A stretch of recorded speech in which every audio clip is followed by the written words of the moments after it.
Top quality और consistent performance के लिए सिर्फ सिल्वर पंप। टॉप क्वालिटी और कंसिस्टेंट परफॉर्मेंस के लिए सिर्फ सिल्वर पंप, नाम याद रखना। मी अमरावती शहरात 5000 लोकांनी जे इथले अथूट शकत नाहीत, त्यांनी जे 50 वर्ष 60 वर्ष 70 वर्ष 40 वर्ष वयातला माणूस मग आतापर्यंत करत काय होता। तर अमरावती शहरात आता FIR दाखल झालेला आहे, त्याच्यात अतिरिक्त माहिती देत अमरावतीमध्ये पण जे बांगलादेशींनी जन्म प्रमाणपत्र मिळवलं आहेत कारवाई होणार। किती आकडा असू शकतो तुमच्या अंदाजानुसार?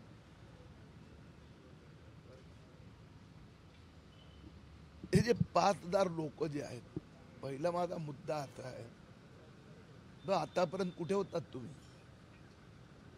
जे मी प्रूफ बघितलेले आहेत, तो 20 वर्षाचा 22 वर्षाचा 24 वर्षाचा एक पॉइंट आहे, पण तो 40 वर्ष 50 वर्ष 60 वर्ष 70 वर्ष यासाठी फॉरेन्सिक ऑडिटची मी मागणी केली आहे। बहुतेक अमरावती शहरासाठी फॉरेन्सिक ऑडिटरची नियुक्ती केली जाणार। सर, गेल्या 1.5 महिन्यापूर्वी आपण तक्रार केलेली आणि जिल्हा प्रशासनाकडे चौकशीची मागणी केली, पण गेल्या 1.5 महिन्यात जिल्हा प्रशासनाची जी एकंदरीत काम करायची पद्धती आहे ती कलेक्टर कुठेतरी पाठीशी घालतायत SIT खालच्या लोकांना वाटते का?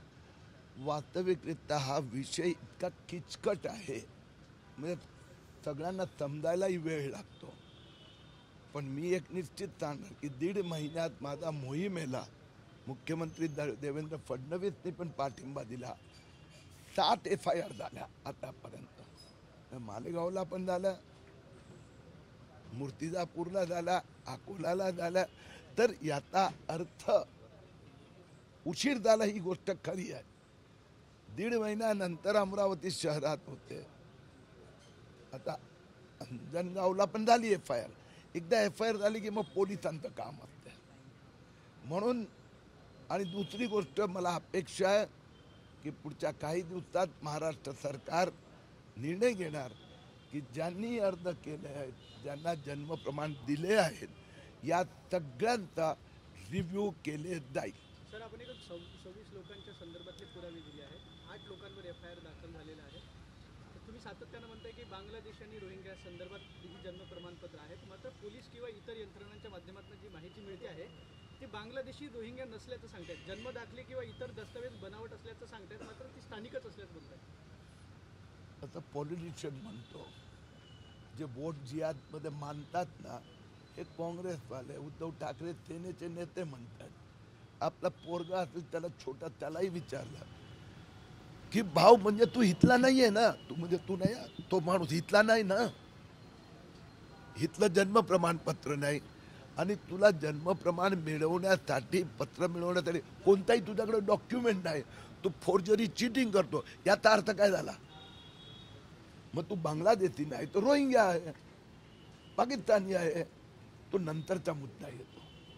पहिला तर त्याला पकडल्यानंतर एक स्टेप बाय स्टेप जातो।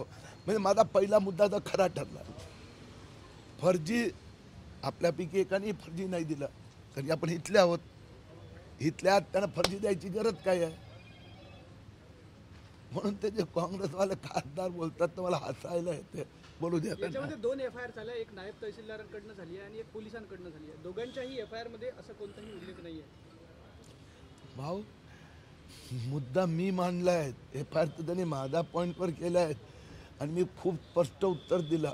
FIR सुरुवातीचं असते प्राथमिक की खोटे, आता मी उत्तर दिलं ना, जर खोटे म्हणजे त्याच्याकडे प्रमाणपत्र नाही हे तर मंजूर आहे, त्याच्याकडे कुठलेही हिंदुस्थानातले महाराष्ट्राचे दस्तावेज नाही हे पण खरं ठरलं, मग बांगलादेशी नाही आहे, तुका आफ्रिकाचा आहे का, ते त्यांनी सांगावं लागणार ना, पुढच्या टप्प्यात येणार।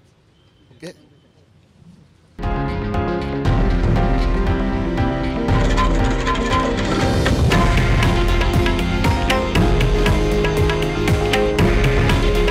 हे आहे देशातील नंबर 1 न्यूज नेटवर्क आणि आपण पाहत आहात TV9 मराठी। काळजी तुमची, हित महाराष्ट्राचं।